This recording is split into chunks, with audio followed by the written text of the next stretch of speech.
Morning sir. Morning morning.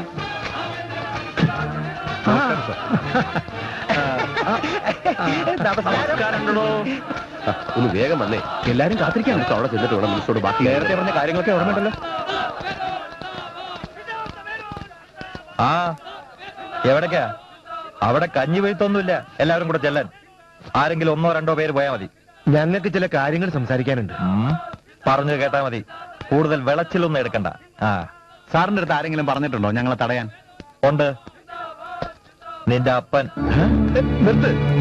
നമ്മളിവിടെ വന്നിരിക്കുന്നത് വഴക്കുണ്ടാക്കാനല്ല, അവകാശങ്ങൾ പിടിച്ചു പറ്റാനാണ്. അത് മറക്കരുത്. കാര്യങ്ങളൊക്കെ ഇത്രയും മോശമായ അവസ്ഥയിൽ എത്തിക്കാൻ പാടില്ലായിരുന്നു. പ്രശ്നങ്ങളൊക്കെ നിങ്ങൾക്ക് തീർക്കാമായിരുന്നില്ലേ? എന്നെ എന്തിനാണ് ഇങ്ങോട്ട് എഴുന്നള്ളിച്ചത്? സാർ, ഞാൻ മാത്രം വിചാരിച്ചാൽ തീർക്കാൻ പറ്റുന്നതല്ല ഇവിടുത്തെ പ്രശ്നങ്ങൾ. തൊഴിലാളികളും കോൺട്രാക്ടേഴ്സും യൂണിയൻ നേതാക്കളും മുൻകൈ എടുത്താൽ ഈ പ്രശ്നത്തിന് പരിഹാരം കണ്ടെത്താൻ കഴിയൂ. RDO എന്നും പറഞ്ഞ് തെക്കോട്ടും വടക്കോട്ടും നടന്നുകൊണ്ടൊന്നും കാര്യമില്ല. ഇത്തരത്തിലുള്ള പ്രശ്നങ്ങൾ കൈകാര്യം ചെയ്യാനുള്ള കഴിവുണ്ടാവണം, കഴിവ്. സാർ, ഞാൻ ശ്രമിക്കാഞ്ഞിട്ടല്ല, I tried my level best. മേസ്ത്രിക്ക് എന്താ പറയാനുള്ളത്? ഞങ്ങൾക്ക് ഈ ഇരിക്കുന്ന നേതാക്കളിലുള്ള വിശ്വാസം നഷ്ടപ്പെട്ടിരിക്കുന്നു. ഇവര് കാണിച്ച അഴിമതിയും അക്രമവും മൂലം ജീവിതം പോലും വഴിമുട്ടിയവരാണ് ഞങ്ങൾ. ഇങ്ങനെ പറയാനും മാത്രം ഇവിടെ ഒന്നും ഉണ്ടായില്ലല്ലോ. പറയാനാണെങ്കിൽ ഒത്തിരി ഉണ്ട്. എന്താ സർ? എന്താ ഒരു ആരവം? അത് പിന്നെ ജനങ്ങൾ ഇത്രമാത്രം ആരവം ഉയർത്താൻ സമ്മതിയുള്ള ഒരു നേതാവും ജീവിച്ചിരിപ്പില്ല എന്നല്ലേ പാർട്ടി പത്രം പറയുന്നത്? അതെ. പിന്നെന്താ ഇത്? താൻ പറഞ്ഞോളൂ. തൊഴിലാളികളുടെ മുഴുവൻ പ്രശ്നങ്ങളും വിശദമായി ബഹുമാനപ്പെട്ട മന്ത്രിയെ പറഞ്ഞ് മനസ്സിലാക്കാനുള്ള പഠിപ്പും വിവരവും ഞങ്ങൾക്കില്ലേ? അതുകൊണ്ട് തൊഴിലാളികൾക്ക് വേണ്ടി ഇന്നു മുതൽ സംസാരിക്കുന്നത് ഇദ്ദേഹമായിരിക്കും.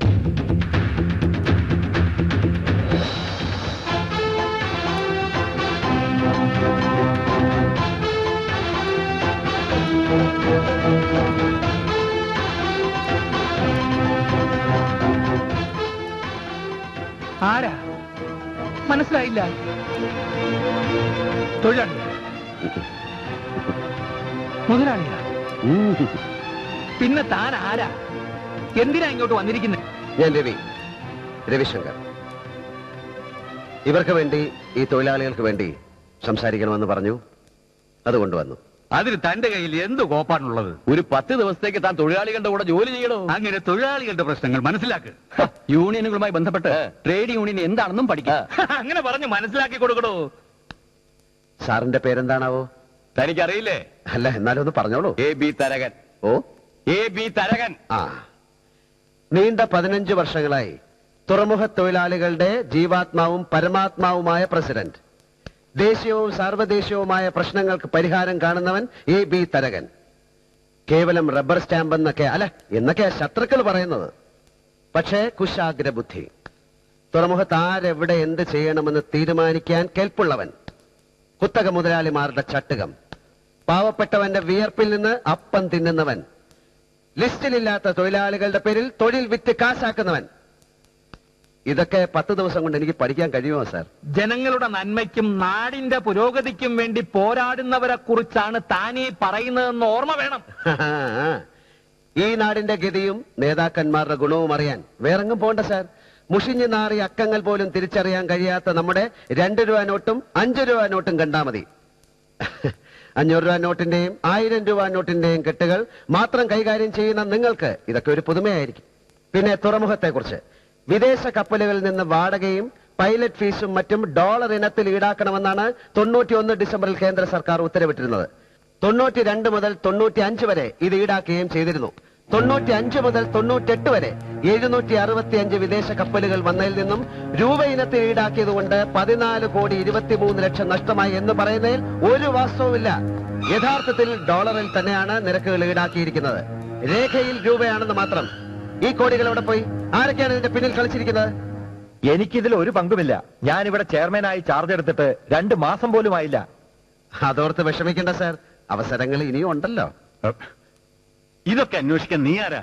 രാജ്യത്തോട് കൂറുള്ള ഏതൊരു പൗരനും ഇതൊക്കെ അന്വേഷിക്കാനുള്ള അവകാശവും സ്വാതന്ത്ര്യവും ഒക്കെ ഉണ്ട് സാർ. വാക്കുകൊണ്ടല്ല, പ്രവൃത്തിയിൽ കൂടെ വേണം കൂറ് കാണിക്കാൻ. Mister ARM. Oh yes, ARM Raphael, CTTU എന്ന ട്രേഡ് യൂണിയൻ കമ്പനിയുടെ മുതലാളി. നീന്തി കുളിക്കാൻ ചന്ദനത്തൈലം കമഴ്ത്തിയ നീന്തൽക്കുളം, സഞ്ചരിക്കാൻ 5 ലക്ഷം മുതൽ 40 ലക്ഷം വരെ വിലയുള്ള കാറുകൾ, ലോറികൾ, മോട്ടോർ സൈക്കിളുകൾ, ട്രാൻസ്ഫർ ക്രെയിനുകളുടെ നിരക്ക് വർദ്ധിപ്പിക്കാതിരിക്കാൻ എന്തു കൊടുത്തു ഇയാൾ? തുറമുഖത്തിന് നഷ്ടം 2,56,00,000 രൂപ. വൈദ്യുതി താരിഫ് പുതുക്കാത്തത് മൂലം 34,98,000 രൂപ. ബെർത്ത് വാടക നിശ്ചയിച്ചതിലെ പിഴവ് കാരണം 28,13,000 രൂപ. ബ്യൂറോക്രാറ്റുകളും ഭരണാധിപന്മാരും തൊഴിലാളി നേതാക്കളും ചേർന്ന മാഫിയ കോടിക്കണക്കിന് രൂപയാണ് കൊള്ളയടിച്ചിരിക്കുന്നത്. ഒരു ദിവസം 25-നും 30-നും ഇടയ്ക്ക് കപ്പലുകൾ വന്നിരുന്ന ഈ തുറമുഖത്ത് ഇന്ന് 1-2 വന്നെങ്കിലായി. സ്റ്റുവാർഡുമാരുടെയും കങ്കാണിമാരുടെയും വീട്ടുപടിക്കൽ വെളുപ്പാങ്കാലം മുതൽ കാത്തുനിന്ന് മടി നിറയെ കാശുമായി തിരിച്ചു പോയിരുന്ന തൊഴിലാളികൾ ഒരു ദിവസത്തെ വേലയ്ക്കും കൂലിക്കുമായി യൂണിയൻ ഓഫീസുകളുടെ മുന്നിൽ കാവൽ കിടക്കുകയാണിപ്പോൾ. നിങ്ങൾ കൊടുത്ത വാഗ്ദാനങ്ങൾ അപ്പാടെ വിശ്വസിച്ച ഇവർ ഇന്ന് ജീവിതത്തിന്റെയും മരണത്തിന്റെയും ഇടയിലാണ്. തനിക്കിപ്പോ എന്താ വേണ്ടത്? നീതി. കഷ്ടപ്പെടുന്ന തൊഴിലാളി വർഗം അർഹിക്കുന്ന നീതി. ഇവർ പണിയെടുക്കാൻ തയ്യാറാണ്.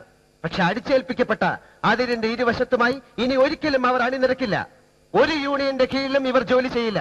സ്വതന്ത്രരായ തൊഴിലാളികളാണിവർ. ഇവരുടെ വിയർപ്പിന്റെ കൂലി പറ്റാൻ ഒരു ട്രേഡ് യൂണിയൻ നേതാക്കളെയും അനുവദിക്കില്ല. അഴിമതിയും കാര്യശേഷി ഇല്ലായ്മയും മൂലം ഇനി ഒരിക്കലും അർഹതപ്പെട്ടവർ അവഗണിക്കപ്പെടരുത്. അടിയന്തര സാഹചര്യങ്ങളിൽ വേണ്ട തീരുമാനങ്ങൾ എടുക്കാതെ ഉത്തരവാദപ്പെട്ടവർ ഒഴിഞ്ഞു മാറിയതുകൊണ്ട് സംഭവിച്ചതാണിതെല്ലാം. നിങ്ങൾ എല്ലാവരും കൂടി ആലോചിക്കൂ, ഉചിതമായ ഒരു തീരുമാനമെടുക്കൂ.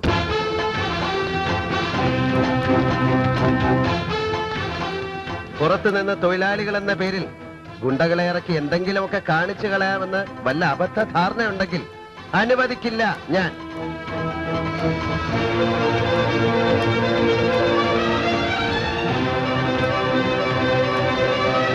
കാലം വല്ലാത്തൊരു കാലാണ്ടു മേശ്രി. നേരെ ചൊവ്വിന് പോവാന്ന് വെച്ചാല് ഇവിടെ ഒന്നും നടക്കൂല. 4 ചുറ്റിന് ശത്രുക്കളാണെന്ന് വിചാരിച്ചാല് കഷ്ടിച്ച് കഴിഞ്ഞുകൂടാ. സംസാരം മൂത്തു വന്നപ്പോ ഷായുടെ ആളുകൾ കയറി ഉടക്കി കളയുമെന്ന് ഞാൻ വിചാരിച്ചു. ആഹാ, അവന്മാരുടെ നല്ല കാലത്തിന് പറഞ്ഞത് മുഴുവൻ അങ്ങോട്ട് കേട്ടതല്ലാതെ എതിർത്ത് ഒരു അക്ഷരം ഇങ്ങോട്ട് മിണ്ടിയില്ല. മുണ്ടൂല്ല, മുണ്ടാൻ പാടില്ല. ആഹാ, മൂക്കത്ത് ചുണ്ടി, കൽബില് നിറയെ ദയ, കൂർമ്മബുദ്ധിയും കൗശലവും വേറെ. മനസ്സിൽ പക കയറിയാലുണ്ടല്ല ഭയങ്കരനാ. അതാ രവി, ഓൻ എന്തിനെ നേരിടാനുള്ള ചങ്കുറപ്പുള്ളവനാ. ഈ തെരുവിനൊരു മോചനം ഉണ്ടാവുമെങ്കിൽ അതെന്റെ രവിയിലൂടെ ആയിരിക്കും. അതെനിക്ക് ഉറപ്പാ. ഇനി ചായം കൂട്ടർ അടങ്ങിയിരിക്കുമെന്ന് എനിക്ക് തോന്നുന്നില്ല. എങ്ങനെ അടങ്ങിയിരിക്കും? കടന്നൽ കൂട്ടിലല്ലേ കല്ല് വീണിരിക്കുന്നേ. കണ്ട വഴിയെ പ്രാണനും കൊണ്ട് പായും. എന്തായാലും മേശിരി ഒന്ന് കരുതിയിരുന്നോളി. നേരെ ഒരുപാടായി. കൂട്ടിന് വേണമെങ്കിൽ ഇവരെ ആരെങ്കിലും കൂട്ടിക്കോളി. അയ്യോ വേണ്ട, പോകുന്ന വഴിക്ക് ഓഫീസിൽ ഒന്ന് കയറണം. മെക്കാനിക് സുധാകരൻ എന്നെയും കാത്തിരിപ്പുണ്ടാവും. ഇല്ലാത്ത കാശുണ്ടാക്കി അവനെ LLBക്ക് പഠിക്കാൻ വിട്ടിട്ട് ഇപ്പൊ എന്തായി? അവൻ ഈ കാണിക്കുന്ന ക്രിമിനൽ ബുദ്ധിയുടെ പകുതി മതിയായിരുന്നു ആ പരീക്ഷ പാസ്സാകാൻ. അതെങ്ങനെയാ? പഠിച്ച് പാസ്സാകാൻ പാടില്ലല്ലോ. എൻറോൾ ചെയ്ത് ഏതെങ്കിലും കസേര കയറി കുത്തിയിരിക്കട്ടെ. അപ്പോ സാറിന് ഇതുപോലെ നാട് നീളെ നടന്ന് തട്ടാനൊക്കത്തില്ലല്ലോ. ഇയാൾക്ക് ഇതെന്തോ നിന്റെ സൂക്കേടാണൊന്നും മിണ്ടായിരുന്നൂടെ? അയ്യോ മോനെ, നീ കൈ മുറിക്കണ്ട. അവൻ എന്തെങ്കിലും പറഞ്ഞിട്ട് പോട്ടെ, നീ അത് കാര്യാക്കല്ലേ. വേണ്ട, കാര്യമായിട്ട് എടുക്കണ്ട. അല്ലെങ്കിലും അമ്മയാണല്ലോ ഇവനെ ചീത്തയാക്കുന്നത്. ഇവൻ ഒരുത്തൻ കാരണം ഈ കുടുംബം മുടിയും. സ്വന്തം കൂടപ്പിറപ്പിനെ എപ്പോഴും ഇങ്ങനെ ദൂഷിക്കരുത് കേട്ടോ. കഷ്ടപ്പെടുന്നവരോട് കാരുണ്യം കാണിക്കുന്നതാണോ തെറ്റ്? ഇന്ന് ചീപ്പ് കോപ്പ്. എന്റെ അമ്മേ, ഇന്ന് എന്തായിരുന്നു മിനിസ്റ്ററുടെയും മറ്റു നേതാക്കന്മാരുടെയും മുമ്പിൽ വെച്ച് അമ്മയുടെ മോന്റെ ഒരു പെർഫോമൻസ്. ഫയല് മറിക്കുന്നു, കണക്കുകൾ വിളമ്പുന്നു, പടുവെടുപ്പൻ ഡയലോഗുകൾ വെച്ച് കാറ്റുന്നു. എടാ മോനെ രവി, 10 കാശ് സ്വന്തമായി അധ്വാനിച്ചുണ്ടാക്കാൻ കഴിയാത്ത നീ എങ്ങനെയാടാ നാട് നന്നാക്കണേ? അല്ല, മനസ്സിലാഞ്ഞിട്ട് ചോദിച്ചതാ. എന്റെ ഹരി, നീ ഒന്ന് അവനെ ചാടി കടിക്കാതെ. അവൻ എങ്ങനെയെങ്കിലും നന്നായിക്കോളും. നീ ഒന്ന് വട്ട് പിടിച്ചാ വല്ല സൈക്യാട്രിസ്റ്റിനെ കാണിക്കണം. അല്ലേടി രാധേ? ഓ, അത്രയൊന്നും വേണ്ട. പച്ചയിരിക്കൽ കൊണ്ട് 2 പെട കൊടുത്താലും മതിയാവും. അതേടി, എനിക്ക് വട്ടാ. നീ എന്റെ അനിയനാണെന്ന് മിനിസ്റ്റർങ്ങാനും അറിഞ്ഞാണ്ടല്ലോ. വേണ്ട, അത്ര കുറച്ചാണെങ്കിൽ അനിയനാന്ന് പറയണ്ട. പക്ഷെ ചേട്ടനാണെന്ന് ഞാൻ എല്ലാവരോടും പറയും. നീ എന്നെ പരിഹസിക്കുകയാണോ? പരിഹസിച്ചോ. പക്ഷെ ഒന്ന് ഞാൻ പറഞ്ഞേക്കാം, ഒരിക്കലും ഊരാൻ പറ്റാത്ത ഒരു കുടുക്കിലേക്കാണ് നീ പോകുന്നത്. ശരി, വരെ വെച്ചിരിക്കുന്നു.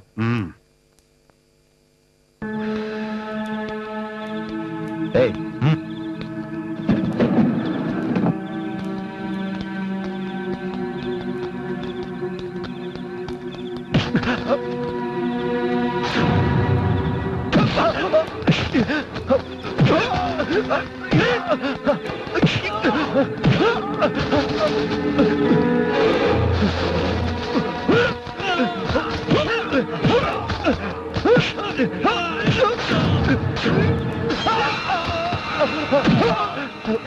അയ്യോ, ആരുമില്ലേ? എന്നെ കൊല്ലുന്നേ! അയ്യോ, രക്ഷിക്കണേ!